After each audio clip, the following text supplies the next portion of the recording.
साथियों, आज ये धरना प्रदर्शन, हमें धरना प्रदर्शन करने की क्यों जरूरत पड़ी? साथियों, बाबा साहब डॉक्टर अंबेडकर ने बड़े लंबे संघर्ष के बाद जो हमें संविधान दिया और संविधान में जो हमें वोट डालने का अधिकार दिया, और बाबा साहब डॉक्टर अंबेडकर ने कहा कि मैंने तुम्हें एक ऐसा हथियार दे दिया है, यदि इसे तुमने सही तरीके से इस्तेमाल कर लिया तो तुम इस देश के शासक बन जाओगे।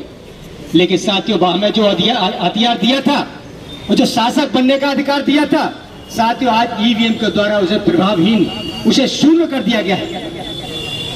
क्योंकि इस देश में जो बहुजन समाज के लोग सपना देख रहे थे, बाबा साहब डॉक्टर अंबेडकर ने कहा कि तुम कल इस देश के शासक बनोगे। जो हमारे लोग सपना देख रहे थे कि हम इस देश के शासक बनेंगे, लेकिन साथियों सापने को इन्होंने खत्म कर दिया। उस ईवीएम के द्वारा सपने को धूमिल कर दिया है। और फिर इन्होंने कहा अगले 2019 के चुनाव में हम 300 के पार जाएंगे। तो साथियों 303 सीटें लेकर आए। अब कह रहे हैं 400 के पार जाएंगे। तो साथियों सच्चाई है, जो 543 सीटें लोकसभा की, अगर ये कहेंगे हम 543 हमारी होंगी, तो 543 भी इनकी हो सकती है।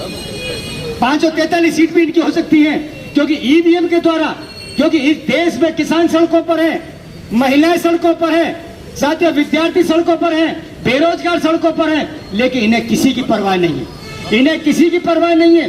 साथियों शासक जो होता है उसे जनता से डर लगता है, उसे किसी से डर नहीं लगता, लेकिन उसे जनता से डर लगता है। लेकिन इसे जनता से डर बिल्कुल भी नहीं है। इनको पता है कि आप हमें वोट नहीं दोगे, कोई बात नहीं, लेकिन हमारे पास ऐसा हथियार है, ऐसी मशीन है, वोट हम अपने खाते में कर लेंगे।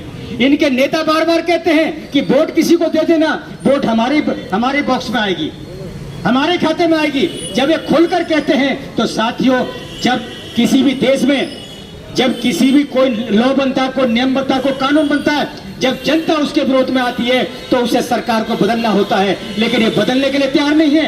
कहते हैं कि ईवीएम से चुनाव अगर नहीं कराएंगे तो समय ज्यादा लगेगा।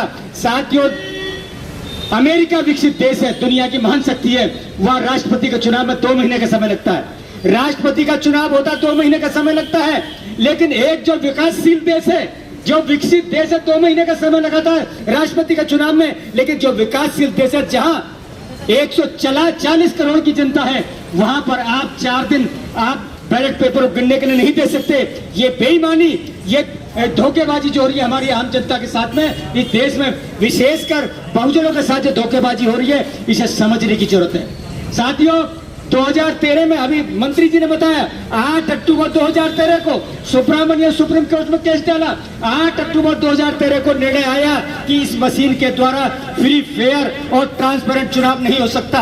इसमें पेपर ट्रेल लगा जाए, वीवीपैट मशीन लगाई जाए। लेकिन साथियों कोर्ट के निर्णय के बाद भी इन्होंने 2014 के चुनाव में ऐसा नहीं किया और बिना पेपर ट्रेल के इन्होंने चुनाव किया और 283 सीट जीत कर आए।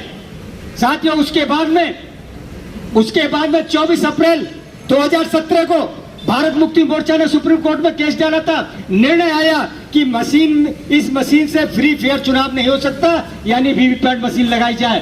वीवीपैट मशीन का आदेश दिए, यानी 6,568 करोड़ यानी मशीनें खरीदने के लिए और वीवीपैट मशीन खरीदने के लिए केंद्र सरकार ने सैंक्शन किया। लेकिन उसके बाद भी बदमाशी हुई और कांग्रेस ने साथियों एफिडेविट दिया सुप्रीम कोर्ट में कि इसमें 50% से ज्यादा गिनती नहीं होनी चाहिए। 50% कांग्रेस ने एफिडेविट दिया, मनु सिंघवी के द्वारा दिया गया। यानी ये दोनों के दोनों, कांग्रेस भाजपा दोनों के दोनों मिले हुए हैं और दोनों के दोनों एक सिक्के के पहलू हैं। ये माननीय काशीराम साहब कहा करते थे कि एक नागनाथ एक सांपनाथ है। ये दोनों के दोनों हमें डसने का काम कर रहे हैं, इसे हमें समझने की जरूरत है। सारी उसने कहा 50% के लिए एफिडेविट दिया, लेकिन उसके बाद केवल 5% पर, हर विधानसभा में 5% पर इन्होंने वीवीपैट लगाने का काम किया। और उसकी गिनती कब हुई? यानी जब वोट खुल रही है और वोट खुलने के बाद में, यानी हारने वाला कैंडिडेट पहले ही निकल जाता है और उसके बाद गिनती करते, पता नहीं किसके खाते में उन वोटों को डालते, ये किसी को पता नहीं होता है। तो ये बदमाशी जो चल रही है, तो साथियों भारत मुक्ति मोर्चा के द्वारा 567 जिलों में आज धरना प्रदर्शन रैली का कार्यक्रम हो रहा है। जो 4 चरण में हमारा कार्यक्रम था, 5 जनवरी को हमने ज्ञापन दिया डीएम के माध्यम से राष्ट्रपति महोदय को, और 10 जनवरी को हमने धरना प्रदर्शन किया। और साथियों आज 16 जनवरी है, 16 जनवरी रैली प्रदर्शन का कार्यक्रम है। आज हम डीएम के माध्यम से हम ज्ञापन राष्ट्रपति को देने का काम करेंगे। और 31 जनवरी को साथियों 3 लाख लोगों को लेकर हम इलेक्शन कमीशन को दिल्ली में घेरने का कार्यक्रम करेंगे। ऐसा ही कार्यक्रम हमने 6 अक्टूबर 2022 को साथियों हमने आरएसएस के कार्यालय घेरने का काम किया था। किसी की औकात नहीं है जो आरएसएस के विरोध में बोल जाए। ये नेता जिनको हम कहते हैं बहुजन समाज के नेता, 131 एमपी हैं, 1100 एमएलए हैं, सारे के सारे घरों में छुपे बैठे हैं। हमारी बहन बेटियों के साथ खुलेआम अत्याचार हो रहा है, बहुजन समाज के साथ में खुलेआम अत्याचार हो रहा है, लेकिन एक भी बोलने के लिए तैयार नहीं है। लेकिन केवल इस देश में विपक्ष की भूमिका अगर कोई निभा रहा है तो वो एक शेर दिल नेता है माननीय वामन मेश्राम, जो विपक्ष की भूमिका निभाने का काम कर रहे हैं। साथियों इनके विरोध में कोई बोलने के लिए तैयार नहीं है। जो बोलता है या तो उसे जेल में डाल दिया जाता है या उस पर ईडी या सीबीआई का डंडा घुमा देता है, तो एक तरह से बिल में घुसकर बैठ जाता है। लेकिन वामन मेश्राम और वामन मेश्राम की टीम, उनके कार्यकर्ता खुलेआम इनकी नीतियों के विरोध में बोल रहे हैं, लेकिन साथियों उनके खिलाफ एक भी शब्द ये बोलने के लिए तैयार नहीं है। इनको पता है कि ये वामसेप जैसा संगठन, भारत मुक्ति मोर्चा जो संगठन है, यदि इनके कार्यकर्ता को विरोध में हम बोलने का काम करेंगे तो एक एटम बम है, ये फट जाएगा। यानी जिनको पता नहीं है उनको भी पता चल जाएगा, इसलिए ये हमारे विरोध में बोलने के लिए तैयार नहीं है। तो साथियों मैं आपको बताना चाहता हूँ, यदि इस देश में आपको कोई कुछ मिल सकता है तो इस देश में अगर आपको आजादी मिल सकती है कि बाबा साहब डॉक्टर अम्बेडकर ने कहा कि जाओ अपने घर की दीवारों पर लिख दो तुम आज गुलाम हो, दास हो, कल तुम इस देश के शासक बनोगे। साथियों अगर इसमें सच्चाई अगर कोई आपको शासक बना सकता है तो ये वामसेप है, और वामसेप का लीडर माननीय वामन मेश्राम साहब है। ये भारत मुक्ति मोर्चा साथियों सड़कों पर आपके लिए आंदोलन चला रहा है, और साथियों यदि आप इसके साथ नहीं जुड़ते हैं तो साथियों एक बहुत बड़ा अनर्थ होगा, क्योंकि एक ऐसे लीडर को प्रोजेक्ट करने का काम करते हैं कि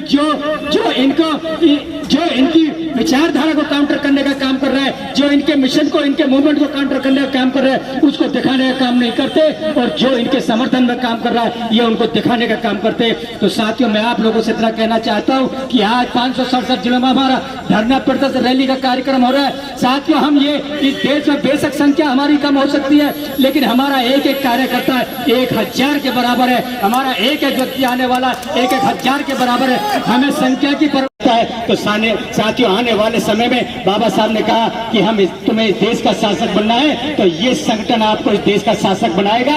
साथियों माननीय काशीराम साहब ने हमें शासक बनने की तरफ बढ़ा दिया था, हम उसकी तरफ बहुत काफी आगे बढ़ चुके थे, लेकिन हमारे नेताओं ने अपनी महत्वाकांक्षा पूरी करने के लिए हमारे उस आंदोलन को काउंटर दुश्मन के द्वारा करा दिया। लेकिन कोई बात नहीं, हम फिर आ खड़े हुए हैं, गिरे थे लेकिन फिर खड़े हुए। एक न एक दिन हम इस देश के साथ, इसका अपना वोट है, अगर वो अपने वोट का सही इस्तेमाल कर ले और वो सही जगह पहुंच जाए तो आने वाले वक्त में हमारे तमाम गरीब मजबूर मजदूरों जिनके साथ नाइंसाफियां होती हैं उनको इंसाफ मिल जाएगा। इसके लिए हम सभी लोग संघर्ष में लगे हुए हैं कि भाई ईवीएम हटाओ, भारत बचाओ, जो हमारा मिशन है।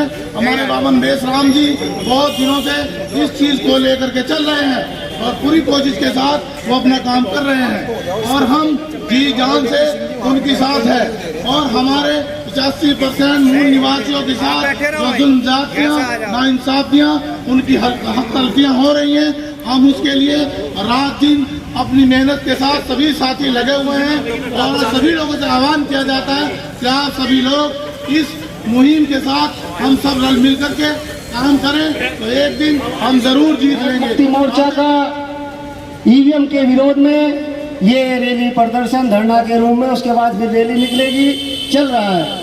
साथियों इलेक्ट्रॉनिक वोटिंग मशीन जिससे हम लोग वोट डालते हैं उसमें वास्तव में घोटाला होता है। अगर घोटाला नहीं होता तो ईवीएम के साथ वीवीपीएटी यानी पेपर ट्रेल मशीन नहीं लगती। जो आपने अपनी आंखों से देखा उसकी केंद्रीय चुनाव आयोग ने काउंटिंग नहीं की, गिनती नहीं की। इसलिए आज देश में किसानों की समस्या बढ़ रही है, विद्यार्थियों की बढ़ रही है, बेरोजगारी बढ़ रही है, मजदूरों की समस्या बढ़ रही है, और अलग अलग तरीके से वो लोग कानून बना रहे हैं। दूसरा सबूत, जिसके पास वोट नहीं होते वो ऑटो की चोरी करता है। जैसे चोर होता है जिसके पास नोट नहीं होता, वो नोटों की चोरी करता है, और जिसके पास वोट नहीं होता, मत नहीं होता, वो वोटों की चोरी करता है। और वोटों की चोरी करने किससे करता है? इलेक्ट्रॉनिक वोटिंग मशीन से, जो वर्तमान की आधुनिक मनुस्मृति है। तो हम लोगों को इस आधुनिक मनुस्मृति को हटाना होगा।